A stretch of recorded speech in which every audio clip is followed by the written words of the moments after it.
और अब रुक कर लेते हैं इस वक्त आ रही बड़ी खबर का। विस्फोटक बरामद हुआ है जयपुर से। ये बड़ी खबर आपको बता रहे हैं। जयपुर में विस्फोटकों का जखीरा बरामद किया गया है। पुलिस की हरमाड़ा में इस बड़ी कार्रवाई को देखने को मिला। 82 क्विंटल 64 किलो अमोनियम नाइट्रेट बरामद किया गया है।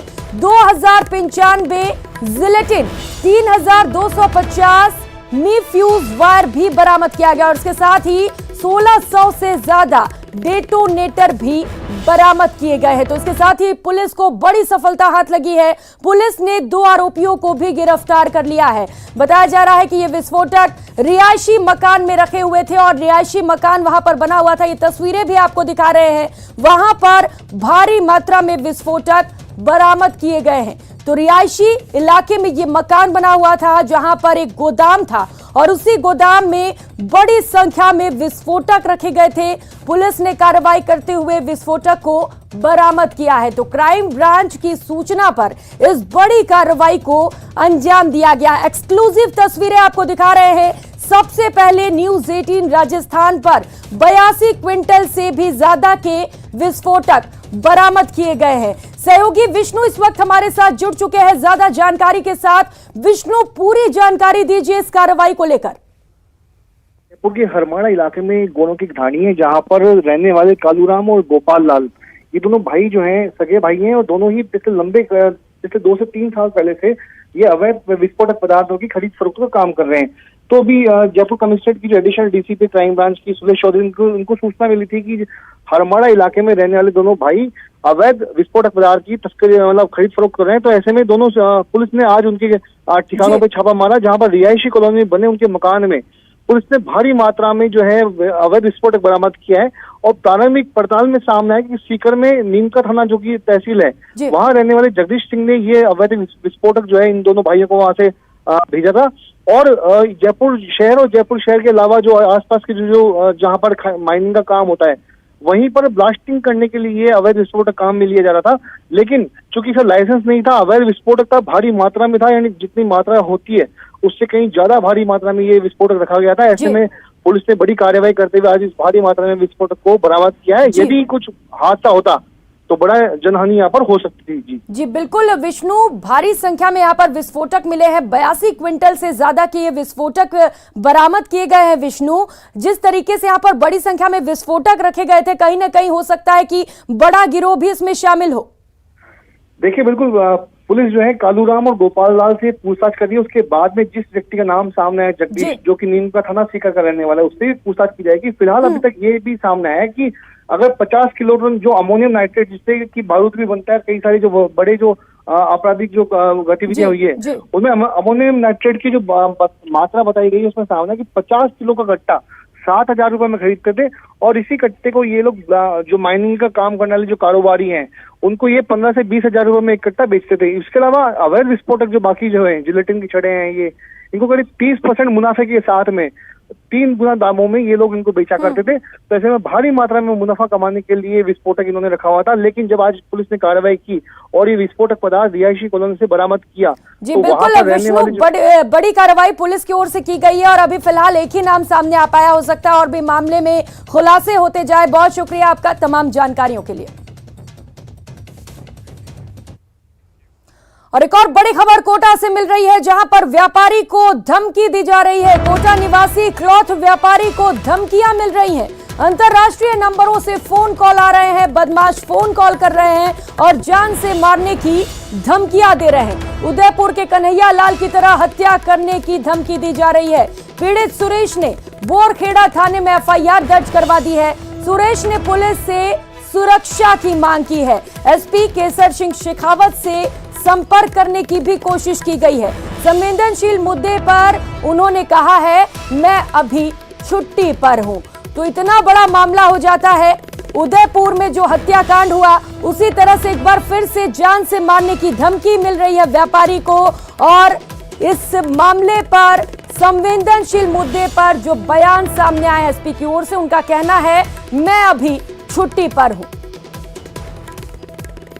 तो बड़ी खबर ये आपको बता रहे हैं कोटा से, जहां पर एक बार फिर से व्यापारी को जान से मारने की धमकी मिली है। व्यापारी के अंदर डर है, खौफ है जिस तरीके से उदयपुर हत्याकांड हुआ उसके बाद लोगों में दहशत का माहौल है और व्यापारी को अब जब धमकी मिला है तो व्यापारी ने सुरक्षा की मांग की है। लेकिन इस पर एसपी का जवाब हैरान करने वाला है। एसपी का कहना है कि मैं फिलहाल छुट्टी पर हूं।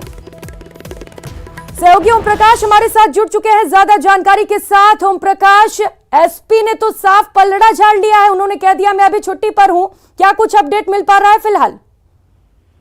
जी, हमारी पीढ़ी से भी बात हुई। अभी यूं कहा जा सकता है कि वो भय का माहौल है, घर पे सोए हुए हैं।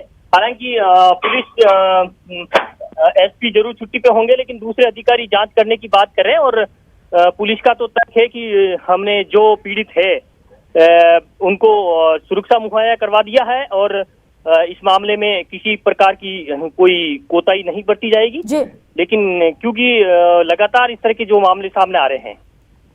जी बिल्कुल ओम प्रकाश, लेकिन देखिए ये जो मामला है वो बेहद गंभीर हो जाता है जब बार बार धमकी देने के बाद उदयपुर हत्याकांड होता है, उसके बाद फिर से इस तरीके की धमकी मिलना। क्या पुलिस ने मामले पर जांच शुरू की है फिलहाल?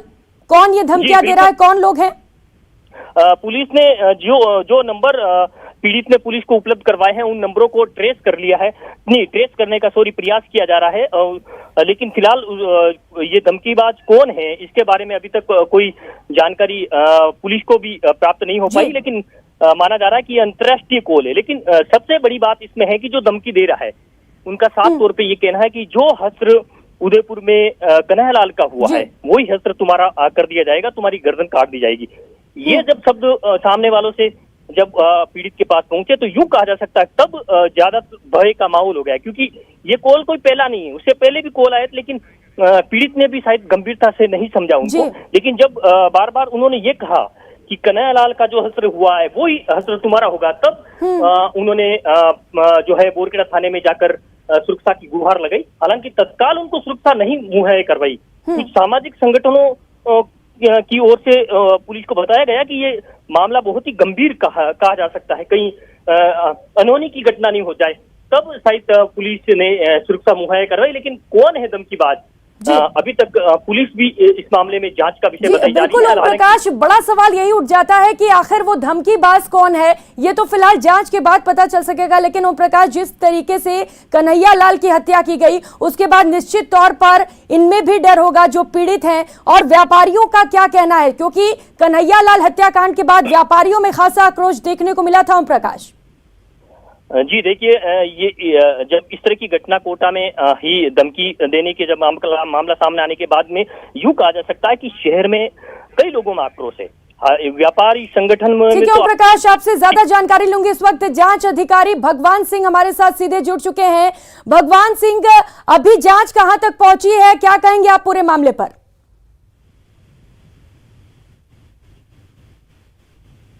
भगवान जी, मेरी आवाज आ रही है आप तक?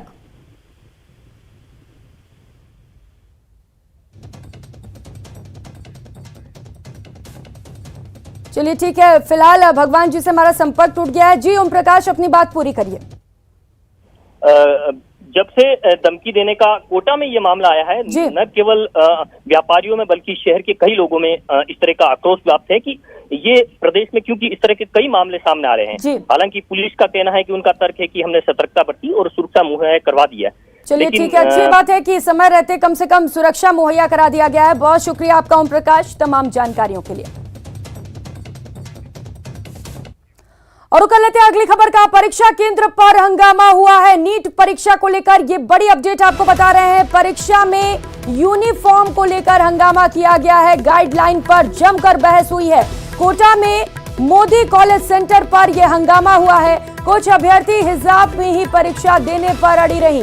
हिजाब में परीक्षा देने की यहां पर जिद की गई और इसी को लेकर यहां पर विवाद हो गया। तो प्रोटोकॉल के खिलाफ था, जिसको लेकर कॉलेज प्रबंधन भी अड़ा रहा। तो केंद्र प्रबंधन ने हिजाब में ही परीक्षा देने की इसके बाद इजाजत दी है।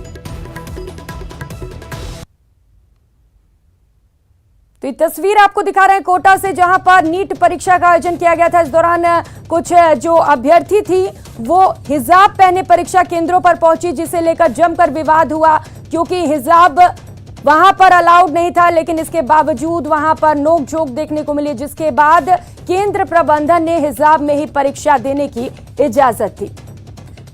तो मोदी कॉलेज की ये तस्वीरें हैं जहां पर नीट परीक्षा के दौरान जमकर हंगामा देखने को मिला। परीक्षा केंद्र के बाहर अभ्यर्थी हिजाब में ही परीक्षा देने पर अड़ गई, जिसके बाद केंद्र प्रबंधन ने यह फैसला लिया और हिजाब में ही परीक्षा देने की इजाजत दी गई। बच्चे सब तरह के आ रहे हैं, लेकिन इस बार थोड़े मोमडन समाज के 4-5 बच्चे आई हैं जो हिजाब कैरी करती हैं। उसमें थोड़ी समस्या आई है। प्रिंसिपल साहब ने उनसे फिर लिखित में लेटर लेके कि कोई भी दिक्कत आती है तो आपकी जिम्मेदारी होगी, इस तरह से लिख के लेटर दे दीजिए, और चेकिंग करके अलाउ किया गया है। सहयोगी ओम प्रकाश कोटा से हमारे साथ जुड़ चुके हैं। ओम प्रकाश, पूरी जानकारी दीजिए, क्या कुछ हुआ आज मोदी कॉलेज के बाहर? जी, क्योंकि आज मेडिकल नीट की परीक्षा आयोजित की जा रही है। कोटा में भी करीब 19,000 से ज्यादा छात्र हैं। 960 से अधिक छात्र मोदी कॉलेज जहां सेंटर है दादावाड़ी इलाके में, वहां समाज विशेष के करीब 5 जो युवतियां हैं वहां पहुंची थी। उन्होंने हिजाब में ही परीक्षा देने की बात कही। हालांकि वहां जो यूनिफॉर्म की गाइडलाइन के आधार पर वो परीक्षा नहीं दे सकती, ऐसा वहां जो सुरक्षा कर्मियों और संचालक जो परीक्षा आयोजित करवाने वाले अधिकारी उनका कहना था, लेकिन वो अड़ गए।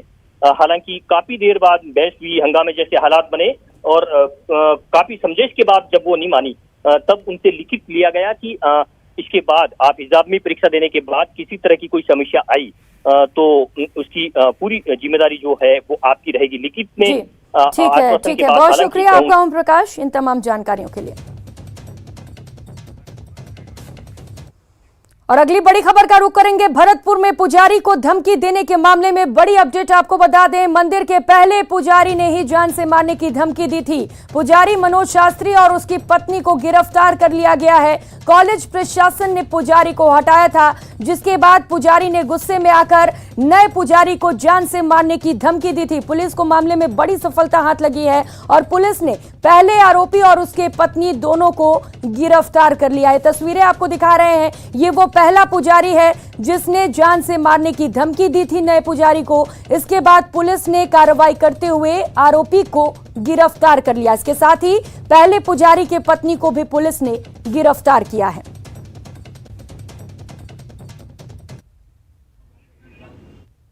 लग रहा थे, हमने फिर भी एहतियात के तौर पर वहाँ पुलिस जाब्ता भी लगाया गया और मंदिर के पुजारी से भी जानकारी ली गई भी कोई घटना है, तो उन्होंने हमें आभास किया कि अभी 3 माह से ये पुजारी है, पूर्व में जो पुजारी है वो भी रंजिश इसमें रखते हैं, तो हमारा फोकस उधर भी एक था। दूसरा, हमने वहाँ के आसपास के CCTV भी चेक किए और वहाँ की जो भी हमें तकनीकी अनुसंधान या जांच करनी थी वो सारी की गई।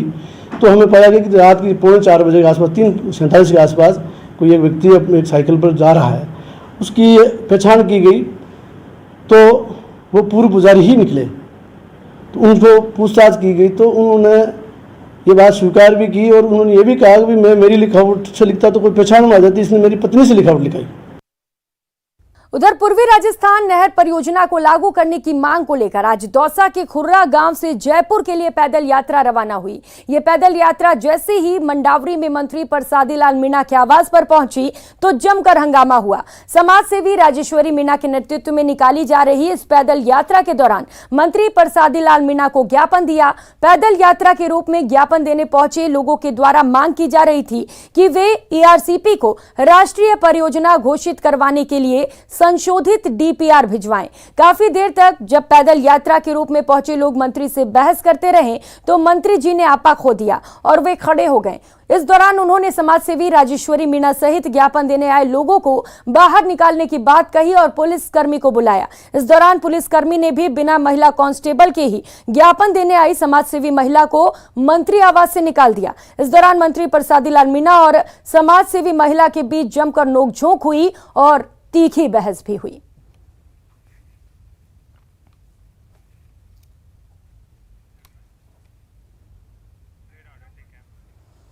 और अब बात अजमेर विवादित नारा मामले को लेकर करेंगे। पुलिस रिमांड पर गौहर चिश्ती से लगातार पूछताछ जारी है। पुलिस ने गौहर से 3 मोबाइल फोन बरामद किए हैं। अलग अलग सोशल मीडिया ग्रुप पर भी गौहर एक्टिव था, शामिल था उनमें। एनआईए टीम ने भी पूरे मामले पर पड़ताल शुरू कर दी है। तो एनआईए टीम ने जांच अधिकारी समेत एसपी से मामले को लेकर चर्चा भी की है। गौहर के स्थानीय संपर्क सूत्रों से लगातार मामले पर पड़ताल की जा रही है, जांच की जा रही है। हालांकि एसपी एनआईए की मौजूदगी से इनकार कर रहे हैं।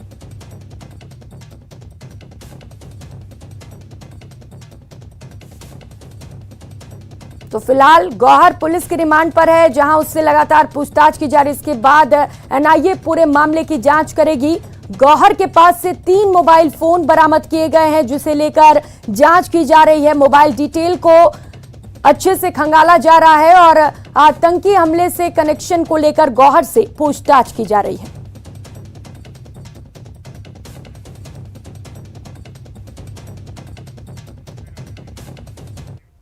और खबरों में आगे बढ़ेंगे। बीजेपी ने उपराष्ट्रपति चुनाव के लिए जगदीप धनखड़ को राष्ट्रीय जनतांत्रिक गठबंधन यानी कि एनडीए का उम्मीदवार बनाया है। जगदीप धनखड़ पश्चिम बंगाल के राज्यपाल हैं। जगदीप धनखड़ ने दिल्ली पहुंचकर गृह मंत्री अमित शाह से मुलाकात भी की। तस्वीरें आपको दिखा रहे हैं, जब जगदीप धनखड़ उपराष्ट्रपति उम्मीदवार घोषित करने के बाद दिल्ली पहुंचे और यहां पर गृह मंत्री अमित शाह से मुलाकात की। इससे पहले धनखड़ ने प्रधानमंत्री नरेंद्र मोदी से भी मुलाकात की थी।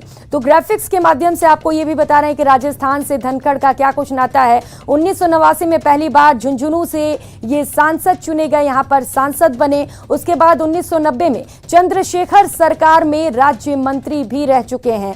इसके बाद अगर बात करें तो 1993 में अजमेर के किशनगढ़ से ये एमएलए बने थे। तो भारतीय जनता पार्टी ने पश्चिम बंगाल के राज्यपाल जगदीप धनखड़ को देश के उपराष्ट्रपति पद के लिए अपना उम्मीदवार चुना है। बीजेपी के संसदीय बोर्ड की बैठक में एनडीए के उपराष्ट्रपति पद के उम्मीदवार के लिए रूप में धनखड़ के नाम का ऐलान किया गया। राजस्थान के जगदीप धनखड़ को एनडीए की ओर से उपराष्ट्रपति उम्मीदवार बनाए जाने के बाद बीजेपी के नेताओं ने धनखड़ को शुभकामनाएं दी। तो एनडीए की तरफ से पश्चिम बंगाल के राज्यपाल जगदीप धनखड़ को उपराष्ट्रपति पद का उम्मीदवार बनाने पर केंद्रीय जल शक्ति मंत्री गजेंद्र सिंह शेखावत ने न्यूज 18 संवाददाता लखवीर सिंह शेखावत से खास बातचीत में कहा, यह राजस्थान के लिए ही नहीं देश के लिए बड़ी गौरव की बात है।